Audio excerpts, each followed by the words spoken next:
오늘 본문의 말씀을 가지고 죽기를 각오하라 라는 제목으로 말씀을 나누도록 하겠습니다. 한 주를 시작하면서 월요일 새벽에 설교 제목이 좀 부담스럽죠. 죽기를 각오하라. 지금 짊어지고 있는 짐도 상당히 힘들고 무거운데 상황에 맞지 않는 설교 제목인 것 같지만, 여러분, 설교는 상황에 따라 전하는 것이 아니라 여러분, 설교는 진리를 전함으로 상황을 뛰어넘게 하는 것이 여러분 설교입니다. 나는 할 수 없지만 말씀은 가능케 하십니다. 여러분 앞에 있는 환경을 말씀으로 돌파할 수 있기를 주님의 이름으로 축복합니다. 오늘 본문의 말씀은 사도 바울이 3차 전도 여행을 마치고 예루살렘으로 돌아가는 길에 두로에 잠깐 머물고 지나갔는데, 그때 제자들을 만나게 됩니다. 제자들 가운데 성령으로 충만한 사람이 예루살렘으로 올라가지 말라고 바울에게 권합니다. 사도행전 20장에도 비슷한 내용이 있습니다. 바울이 먼저 고백을 하는데, 사도행전 20장 우리 20절부터 23절까지 말씀을 함께 보도록 하겠습니다. 시작. 보라, 이제 나는 성령에 매여 예루살렘으로 가는데 거기서 무슨 일을 당할는지 알지 못하노라. 오직 성령이 각 성에서 내게 증언하여 결박과 환난이 나를 기다린다 하시나. 사도행전 20장에서는 바울이 에베소 장로들과 함께 작별 인사를 하는 장면입니다. 바울 역시 예루살렘으로 가면 결박과 환난이 기다리고 있다는 사실을 알고 있었습니다. 그러나 바울은 예루살렘으로 가는 것이 본인의 사명이고 생명도 귀한 것으로 여기지 않겠다고 에베소 교회 장로들과 눈물의 작별 인사를 하고 떠납니다. 오늘 본문에서 바로는 두로에서 제자들을 만나고 가이사랴에 들려 빌립 집사의 집에 있을 때에 아가보라는 선지자가 내려와서 또 예언을 하는데, 바울에게 성령으로 예루살렘으로 올라가지 말라고 권합니다. 여러분, 이런 상황이 계속 반복되면 여러분, 우리는 보통 이런 생각을 합니다. 저도 성도들에게 상담을 할 때 무엇을 결정하는 일이 있다면 한 번이 아니라 3번까지는 말씀으로 또 기도할 때 확인을 받으시라고 했는데, 오늘 보니까 바울은 딱 3번입니다. 동역자들을 통하여서, 선지자들을 통하여서 본인도 알다시피 다 성령께서, 다 동일하게 성령께서 예루살렘에 가면 반드시 일이 일어난다. 그러니까 성령의 사람들이 똑같이 말하는 거 보니까 이것은 뭐라고 생각하는 거예요? 하나님의 뜻이다. 바로 이게 하나님의 뜻이다라고 아마 생각할 것입니다. 그런데 바울은 이렇게 말합니다. 본문 21장 13절 말씀 함께 읽겠습니다. 시작. 바울이 대답하되 여러분이 어찌하여 울어 내 마음을 상하게 하느냐. 나는 주 예수의 이름을 위하여 결박당할 뿐 아니라 예루살렘에서 죽을 것도 각오하였느니라. 여러분, 어떻게 한다는 거예요? 말리지 말라는 거예요. 그럼에도 불구하고 가겠다라는 거예요. 죽기를 각오하고 예루살렘으로 올라가겠다라는 겁니다. 바울은 동역자들과 성도들의 권면에도 예루살렘으로 올라갔고, 결국 아시아에서 온 유대인들의 무리들을 충동하여 쇠사슬로 결박당하게 됩니다. 사실 바울이 가고자 했던 곳은 로마입니다. 선교여행 가운데 예루살렘 교회가 기근과 가난으로 어려움을 당하고 있다는 소식을 듣고 마게도냐와 아가야에 있는 교회의 성도들이 예루살렘을 위해서 헌금을 합니다. 그래서 바울은 그 헌금을 가지고 예루살렘으로 지금 가고 있는 것입니다. 로마서 15장 25절과 26절 말씀에 보면, 그러나 이제는 내가 성도를 섬기는 일로 예루살렘에 가노니 이는 마게도냐와 아가야 사람들이 예루살렘 성도 중 가난한 자들을 위하여 기쁘게 얼마를 연보하였습니다. 바울은 로마 교회에 있는 성도들에게 편지하면서 마게도냐와 아가야의 교회에서 한 헌금을 예루살렘 교회에 전달하고 로마에 들린 후에 서바나로 갈 계획이었습니다. 여러분, 이러한 바울의 계획이라면 본인이 굳이 가지 않아도 다른 사람을 보내도 되지 않겠습니까? 만약에 저 같았으면 그럴 것 같아요. 왜냐하면 빨리 로마에 갔다가 로마에 있는 성도들과 교제하고 땅끝인 서바나로 가야 되기 때문에. 그런데 바울이 직접 가는 거예요. 동역자들의 권면에도 예루살렘으로 가기로 선택을 합니다.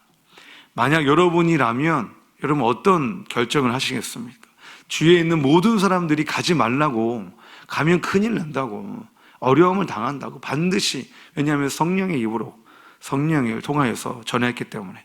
여러분의 가족들까지도 머리를 싸매고 말린다면 어떤 결정을 하시겠습니까? 여러분, 예수님도 잡히시던 그날 밤에 예수님도 두 가지 사이에서 고민하셨습니다. 생존이냐 사명이냐. 여러분, 예수님의 선택은 사명이셨습니다. 인류를 위해서 십자가에서 못 박혀 돌아가시는 것을 선택하셨습니다. 사명을 선택하시기까지 예수님의 심정은 베드로에게 고백했던 것처럼 내가 심히 고민하여 죽게 되었다라고 예수님이 고백하셨습니다. 그러니까 여러분, 결정하는 것이 쉽지 않았다라는 것입니다. 얼마 전에 제 친구 사역자와 전화통화를 했습니다. 제가 전화를 걸었는데 전화를 끊고 제가 참 많이 후회했습니다. 괜히 전화를 걸었다. 괜히 전화를 했다. 괜히 그 친구랑 통화를 했다. 왜냐하면 그 친구가 작년 말부터 사역지를 구하고 있었기 때문에. 근데 지금까지 저는 사역을 하고 있는 줄 알았어요. 왜냐하면 그 친구도 안수를 받았고 목사이기 때문에 사역을 하고 있는 줄 알았는데 아직 사역지를 못 구했다라는 거예요. 여러분, 포스트 코로나 시대 가운데 우리 삶 가운데 아주 많은 변화들이 있는데 그 많은 변화들 가운데 저희 사역자들에게도 변화가 있습니다.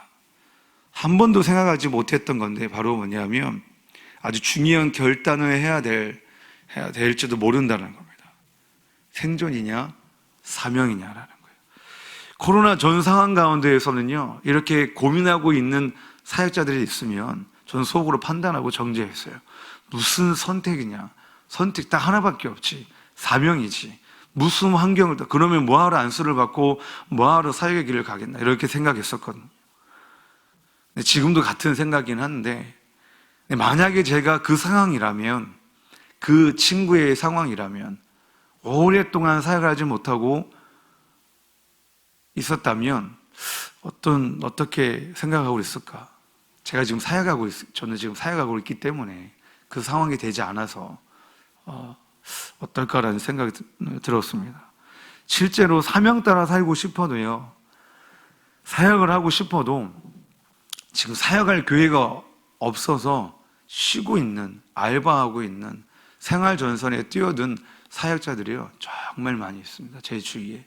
그리고 어떤 기사를 통해서 봐도 그런 사역자들이 너무 많이 있고, 또 교회가 사라지고 있고 사역의 길은 점점 좁아지고 있는 상황 가운데 있습니다.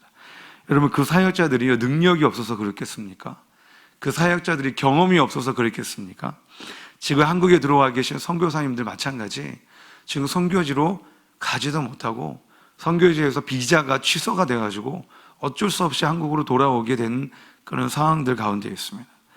몇 개월째 지금 이러지도 저러지도 못하고 무한대기하고 있는 선교사님들이 지금 너무 많이 있는 가운데 있습니다. 여러분, 목회자와 선교사님들만 그런가요? 아니요, 여러분들에게도 마찬가지입니다. 생존이냐 사명이냐, 여러분 답은 우리가 다 알고 있습니다. 뭡니까? 사명입니다. 그런데 여러분, 이러한 선택은 참 쉽지가 않아요. 왜냐하면 바울이 고백했던 것처럼 죽기를 각오해야 하기 때문에 그렇습니다. 만약에 저와 여러분에게 이 땅밖에 없다면은, 여러분, 우리의 선택은 당연히 생존을 선택하는 거죠. 어떻게 해서든지 살아남아야죠. 그러나 저와 여러분들에게는 이 땅뿐만이 아니라 저와 여러분들이 가야 할 본향이 있기 때문에 사명이 아니라 죽기를 각오하고, 생존이 아니라 죽기를 각오하고 사명을 택하셔야 합니다. 저희 교회 본당에 보면은 주기철 목사님의 일사각오의 신앙 현수막이 걸려 있습니다. 제가 한번 읽어보도록 하겠습니다. 주님을 위하여 오는 고난을 내가 피하였다가 내가 이 다음 무슨 낯으로 주님을 대하오리. 주님을 위하여 이제 당하는 수욕을 내가 피하였다가 이 다음 주님이 너는 내 이름으로 평안과 즐거움과 영광을 다 받아 누리고 고난의 자는 어찌하고 왔느냐고 물으시면 내 무슨 말로 대답하랴.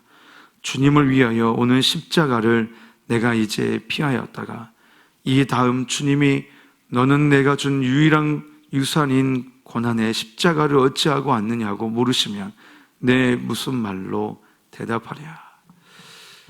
사랑하는 성도 여러분, 우리 주기철 목사님의 일사가구의 신앙을 잊지 마시기를 주님의 이름으로 축복합니다.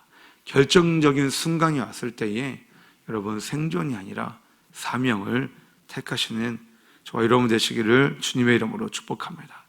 본문으로 다시 돌아와서 바울은 예루살렘으로 가면 자신을 위해 환영과 축복이 기다리는 것이 아니라 결박과 환난이 기다리고 있다는 이 사실을 아는데도 예루살렘을 향하여 갑니다.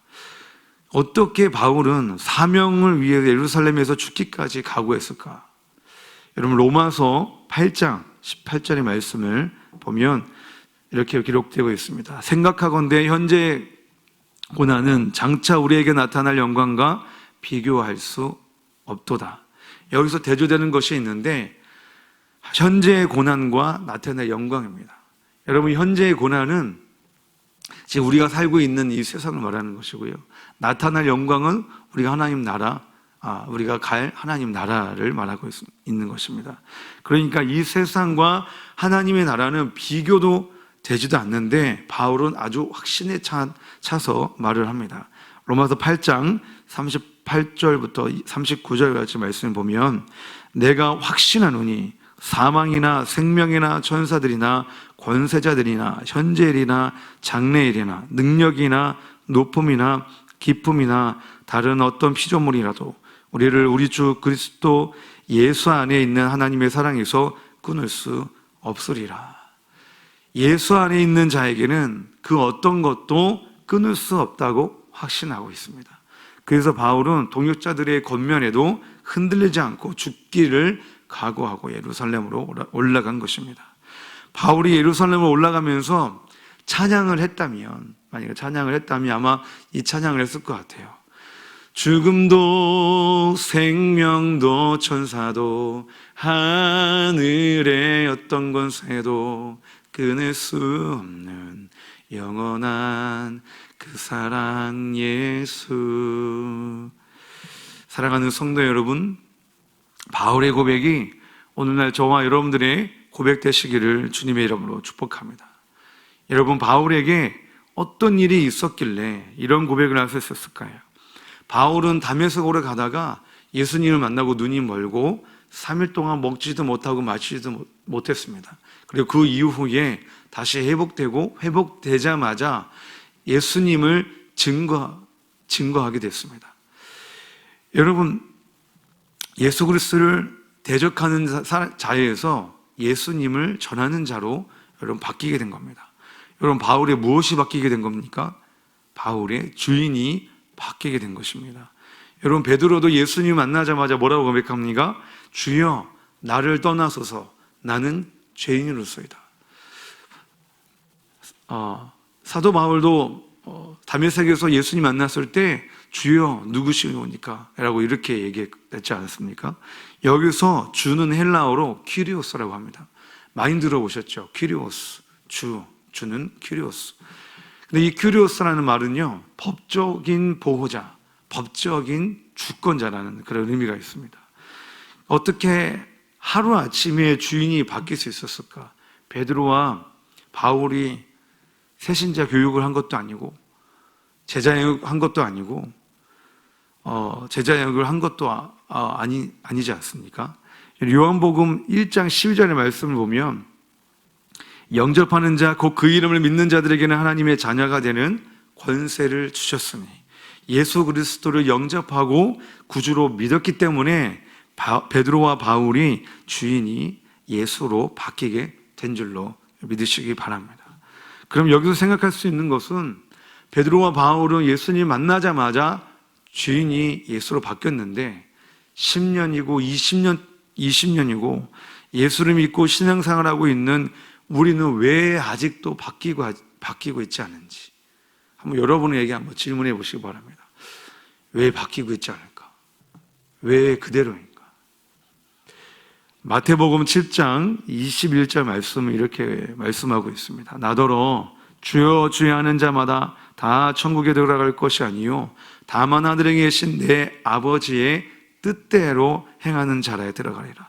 마가복음 7장 6절 말씀 제가 읽도록 하겠습니다. 중반부터 이 백성이 입술로는 나를 존경하되 마음은 내게서 멀도다. 예수님께서 말씀하십니다. 정말 예수님이 주인인 사람은 주여 주여만 하지 않는다라는 거예요. 정말 예수님이 주인인 사람은 주님의 뜻대로 행하는 자라는 것입니다. 여러분, 입술로만 주여라고 하는 자들에게 예수님께서 마태복음 7장 23절 이렇게 말씀하고 있습니다. 그때 내가 그들에게 밝히 말하되 내가 너희를 도무지 알지 못하니 불법을 행하는 자들아 내게서 떠나가라. 사랑하는 성도 여러분, 여러분들이 아직도 변화되지 못하였다는 것은 아직도 내가 주님 뜻대로 행하지 못하고 내 뜻대로 행하였기 때문에 그렇습니다. 마태복음 7장 23절 말씀을 통해서 예수님이 이러한 자들에게 불법을 행하는 자들이라고 말씀하셨습니다. 이제 저와 여러분들이 해야 할 일은 주님 뜻대로 행하지 못한 것에 대해서 주님께 회개해야 합니다. 그리고 이제는 내 뜻을 내려놓고 주님 뜻대로 행하셔야 합니다. 어떻게? 죽기를 각오하고.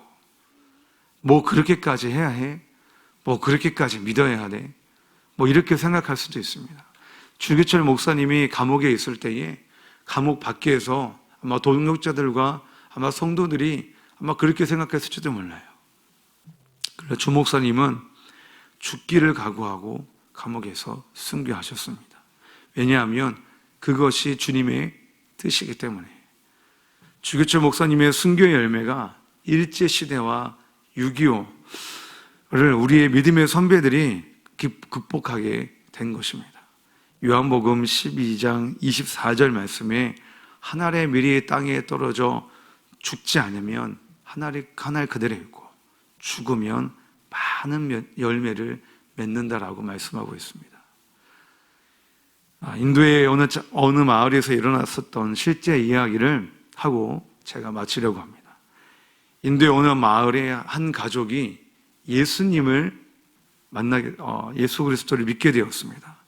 그런데 이 일로 마을 사람들을 동요하기 시작했고 매우 화가 난 채로 그 가족을 광장으로 끌고 나왔습니다. 그리고 마을의 추장이 그 남자에게 이렇게 말했습니다. 만약 너와 가족이 믿음을 버리지 않으면 오늘 너희들은 다 죽을 줄 알아라. 남자는 뭐라고 해야 할지, 어떻게 행해야 할지 알지 못하고 두려워하고 있을 때에 그때 떠오르는 노래가 있었습니다. 그가 자신의 삶을 하나님께 드리기로 결심했을 때에 자기가 만든 노래입니다. 그리고 그는 자신의 만든 노래를 부르기 시작했습니다. 주님 뜻대로 살기로 했네. 주님 뜻대로 살기로 했네. 주님 뜻대로 살기로 했네. 뒤돌아서지 않겠네. 그리고 그의 자녀들은 끔찍하게 죽임을 당했습니다. 이번에는 그의 아내를 세워놓았습니다. 이제는 그에게 또 다른 기회가 주어졌습니다. 믿음을 부인하면 자기 부인과 함께 살 수 있습니다. 그러나 남자는 계속 노래를 이어갑니다. 이 세상 사람 날 몰라줘도, 이 세상 사람 날 몰라줘도, 이 세상 사람 날 몰라줘도 뒤돌아서지 않겠네. 아내 역시 끔찍하게 죽임을 당한 후에 이제 그에게는 마지막 기회가 남았습니다. 믿음을 부인하면 살 수 있습니다. 그러나 그는 마지막까지 자신의 노래를 이어갑니다. 세상 등지고 십자가 보내, 세상 등지고 십자가 보내, 세상 등지고 십자가 보내, 뒤돌아서지 않겠네. 그 남자와 가족은 그날 모두 죽임을 당했습니다. 그러나 그 가족이 그 마을에서 죽임을 당한 후에 그 마을에서 놀라운 일이 일어나게 되었습니다. 그 마을의 추장이 많은 사람들을 광장에 모아놓고 자기가 지금까지 섬겼던 우상을 던지고 예수를 믿겠다라고 선포한 것입니다. 그 이후에 그 마을에 복음이 전파되기 시작됐습니다. 사랑하는 성도 여러분, 예수를 믿는다는 것이 무엇인지 다시 한번 깨닫기를 원합니다. 여러분, 예수 믿는다는 것은 죽기를 각오해야 하는 것입니다. 그러면 이 땅에 떨어져 죽은 하나의 미랄이 되어 많은 영혼을 살릴 수 있습니다. 우리 죽기를 각오하고 우리 모두가 되시기를 주님의 이름으로 축복합니다. 시간 가운데 우리가 말씀을 기억하면서 우리 기도하기를 원합니다. 하나님, 입술로만 주여 주여 하는 자 되지 않게 하여 주시고 주님 뜻대로 사명 따라 죽기를 각오한 일사가구의 신앙이 되게 해달라고 시간 가운데 우리 말씀을 기억하면서 함께 기도하도록 하겠습니다. 기도하시겠습니다. 하나님 아버지, 하나님, 우리 하나님 아버지, 지금까지 하나님 아버지여 내가 주인 되어 살았음을 주님 고백합니다. 아버지 하나님이여, 아버지 바울처럼, 아버지 베드로처럼, 아버지 하나님이여 주여, 하나님 아버지여 죽기까지 하나님 아버지 주님을 따르며 아버지 생명을 다해, 아버지의 목숨을 다해 아버지여 주여 주님 따라 말씀 따라 살기로 결단하는 아버지 우리 모두가 되게 하여 주시옵소서. 하나님 아버지, 죽어야 합니다. 하나님의 미랄이 땅에 떨어져 죽어야만 아버지 많은 열매를 맺습니다. 아버지 주기철 목사님이 아버지 끝까지 아버지의 생명을 다한 것처럼 하나님 오늘도 아버지 우리가 이 세상에서 아버지여 주여 죽기를 각오하고 아버지여 사랑하며 사랑하는 아버지여 되게 하여 주시옵소서.